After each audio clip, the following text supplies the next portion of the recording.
नेपाल और चीन के बीच में टेंशन बहुत ज्यादा बढ़ चुकी है और इसका सबसे बड़ा कारण है BRI। दरअसल दोनों देश बेल्ट एंड रोड इनिशिएटिव जो चीन के राष्ट्रपति शी जिनपिंग का एक ड्रीम प्रोजेक्ट है उसको लेकर दोनों देश आपस में भिड़ चुके हैं और इसका सेंटर पॉइंट है पोखरा एयरपोर्ट। और अगर आप आज की वीडियो काफी इंटरेस्टिंग होने वाली है क्योंकि आज हम रिपोर्ट के ऊपर रिएक्शन देने वाले हैं।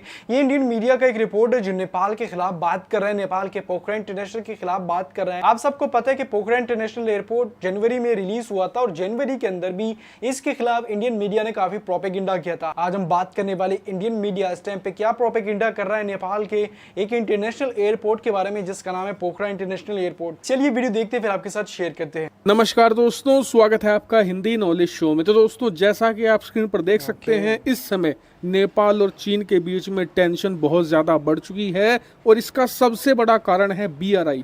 दरअसल दोनों देश बेल्ट एंड रोड इनिशिएटिव जो चीन के राष्ट्रपति शी जिनपिंग का एक ड्रीम प्रोजेक्ट है उसको लेकर दोनों देश आपस में भिड़ चुके हैं और इसका सेंटर पॉइंट है पोखरा एयरपोर्ट। और अगर आप हिंदी नॉलेज शो की सारी वीडियो देखते हैं तो आपको पोखरा एयरपोर्ट का सारा इतिहास, वर्तमान और भविष्य पता होगा, क्योंकि एक महीने पहले ही इसको लेकर भारत ने बड़ा फैसला लिया था और मैंने आपको इसके बारे में सारी डिटेल बताई थी। लेकिन अगर आपने वो वीडियो नहीं देखी तो कोई बात नहीं, मैं आपको फटाफट शॉर्ट में सारी चीजें समझा देता हूँ, क्योंकि पोखरा एयरपोर्ट से ही ये सारी चीजें जुड़ी हुई है। आपने एक बार पोखरा एयरपोर्ट का इतिहास समझ लिया तो आप ये पूरा मामला भी समझ जाएंगे। तो दोस्तों, जो पोखरा एयरपोर्ट है वो नेपाल के शहर पोखरा में बना हुआ है और हाल ही में इसका निर्माण कंप्लीट हुआ और इसी साल जनवरी के महीने में, यानी लगभग अब से 6 महीने पहले, ये ऑपरेशनल भी हो गया था। और आपको बता दूं कि नेपाल ने इसे बहुत ही ज्यादा बड़े एम्बिशन के साथ तैयार किया है, क्योंकि जो पोखरा है उसके आसपास टूरिज्म की बहुत ज्यादा संभावनाएं हैं, लेकिन वहां तक पहुंच पाना बहुत ही ज्यादा मुश्किल है। ऐसे में एयरपोर्ट बनाया गया है पोखरा में ताकि जो इंटरनेशनल ट्रैवलर हैं वो यहाँ पर आए, यहाँ पर टूरिज्म को जिससे बढ़ावा मिलेगा और नेपाल की अच्छी खासी कमाई हुआ करेगी। लेकिन आप जानकर हैरान होंगे कि ये एयरपोर्ट बहुत बुरी तरीके से फेल हुआ है। स्क्रीन पर आप आर्टिकल देख सकते हैं, शुरुआती 5 महीनों में तो यहाँ पर एक भी फ्लाइट लैंड नहीं हुई और पिछले 6 महीनों का अगर मैं आपको पूरा डाटा दूं तो सिर्फ एक इंटरनेशनल फ्लाइट यहाँ पर लैंड हुई है, जो अभी पिछले हफ्ते हुआ है। इससे आप समझ सकते हैं कि ये एयरपोर्ट नेपाल के लिए कितना बड़ा डिजास्टर साबित हो चुका है। और उससे भी बड़ा डिजास्टर तो ये है कि इस एयरपोर्ट को बनाने में नेपाल ने बहुत मोटी रकम खर्ची है और वो रकम कहाँ से आई है?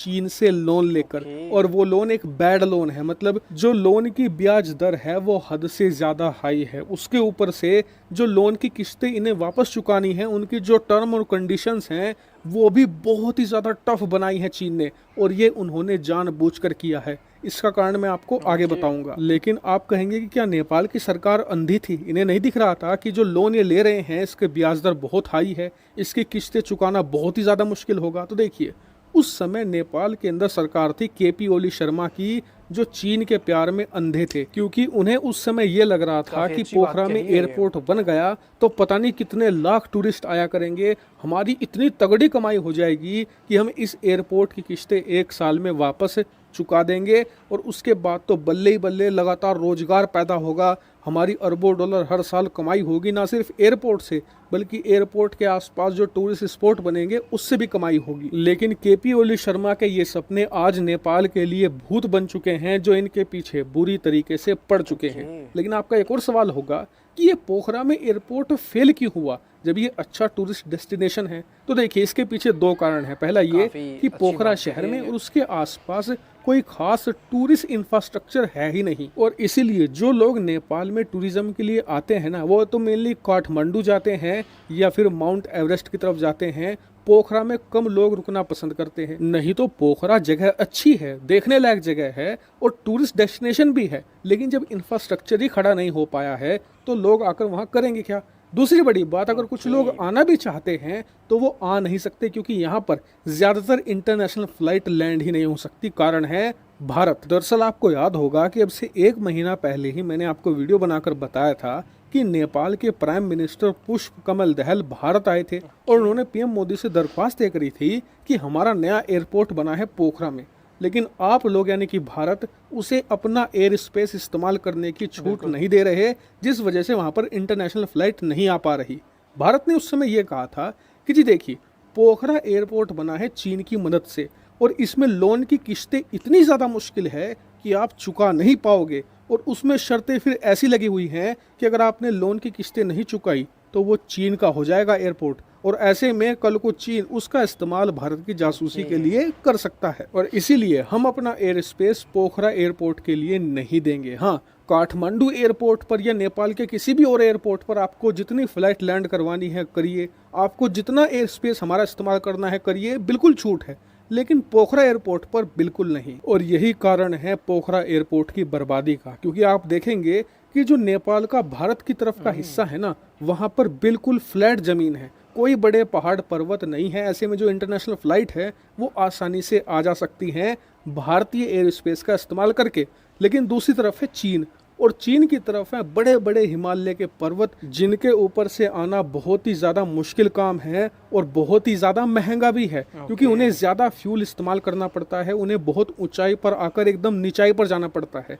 इसीलिए ज़्यादातर एयरलाइन उस रूट को प्रेफर नहीं करती। तो खैर, जब भारत ने पोखरा एयरपोर्ट पर अपना फैसला नेपाल को सुनाया तो नेपाल के प्रधानमंत्री अपनी टीम के साथ वापस अपने देश लौट गए और वहां जाकर नेपाल की मीडिया ने नेपाल के जो फॉरेन सेक्रेटरी हैं और जो नेपाल के फॉरेन मिनिस्टर हैं उनसे सवाल किया कि जी, भारत कह रहा है पोखरा एयरपोर्ट BRI का हिस्सा है और अगर हम लोन नहीं चुका पाए तो ये एयरपोर्ट चीन के हवाले हो जाएगा। तो इस पर नेपाल की फॉरेन मिनिस्ट्री ने ये जवाब दिया कि जो पोखरा एयरपोर्ट है वो चीन के BRI का हिस्सा नहीं है, वो सेपरेट प्रोजेक्ट है और वो कभी भी चीन का हिस्सा नहीं बनेगा। लेकिन नेपाल सरकार को यहीं पर चीन ने झटका दे दिया, क्योंकि नेपाल में जो चीन की एम्बेसी है उन्होंने एक प्रेस रिलीज जारी करके स्पष्ट तौर पर कह दिया कि नेपाल की सरकार झूठ बोल रही है और पोखरा एयरपोर्ट BRI का हिस्सा है। इससे नेपाल के अंदर कोहराम मचा हुआ है, क्योंकि अभी इन्हें लग रहा है कि जो एक टाइम पर श्रीलंका के साथ हुआ था, श्रीलंका की जमीन चीन के हाथों चली गई थी, अब नेपाल के साथ वही होने जा रहा है।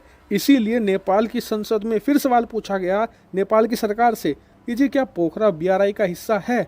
तो यहाँ पर नेपाल की सरकार ने फिर डिनाइल किया है, लेकिन उधर चीनी सरकार बार बार कह रही है कि पोखरा एयरपोर्ट BRI का हिस्सा है और इसी को लेकर दोनों देशों में खूब भिड़ंत हो रही है, दोनों देशों के डिप्लोमेट भिड़ रहे हैं और इस समय नेपाल और चीन के रिश्तों में जो टेंशन है वो लगातार बढ़ती ही जा रही है। और इसीलिए अब देखने वाली बात यह है कि दोनों में से झुकेगा कौन। क्या जो चीन है जिसने कई $100 मिलियन अब तक इस एयरपोर्ट में झोंक दिए हैं, क्या वो अपने पैसे भूल जाएगा, या फिर नेपाल झुकेगा और अपने पोखरा एयरपोर्ट और उसके आसपास की जमीन वो चीन के हवाले कर देगा।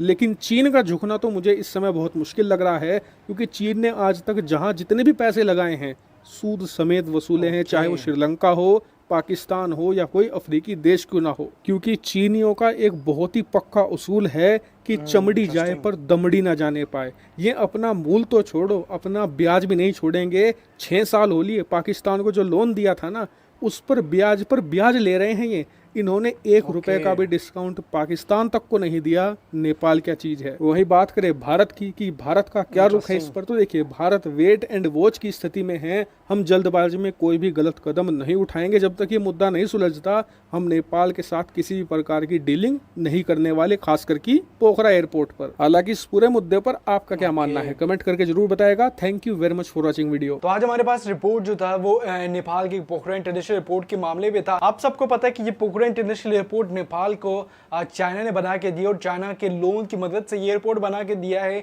जब जनवरी में नेपाल के नए प्राइम मिनिस्टर ने इसको जब इनॉग्रेट किया तो नेपाल के साथ इंडियन मीडिया भी ने जो है ना इसके ऊपर प्रोपेगेंडा की और ये कहा कि ये BRI प्रोजेक्ट में है और ये क्या क्या उल्टा सीधा इसके बारे में बात कर रहे थे। और नेपाल के बारे में ये कह रहे थे कि ये एयरपोर्ट बहुत जल्द जो है नेपाल जो है गिरवी रखवा के चाइना को लोन देने की कोशिश करेगा और फिर चाइना इस एयरपोर्ट के ऊपर कब्जा कर पाएगा। अब आप सबने देख लिया होगा कि 1 जनवरी को जब ये एयरपोर्ट लॉन्च हो गया तो उसके कुछ दिनों बाद ही एक पोखरा इंटरनेशनल एयरपोर्ट के करीब एक हादसा हुआ था और उस हादसे को लेके भी काफी प्रोपेगेंडा कर दिया गया था कि इस एयरपोर्ट की नाकस मटेरियल और कारकर्दगी की वजह से ये एक प्लेन क्रैश हुआ गया। हालांकि वो प्लेन क्रैश इस एयरपोर्ट से कई 100 मील दूर जाके गिरा था और कई जगहों पे इसके बारे में खराब रिपोर्ट्स दी गई। अब इंडियन मीडिया लगातार ये कह रहा है कि यार नेपाल को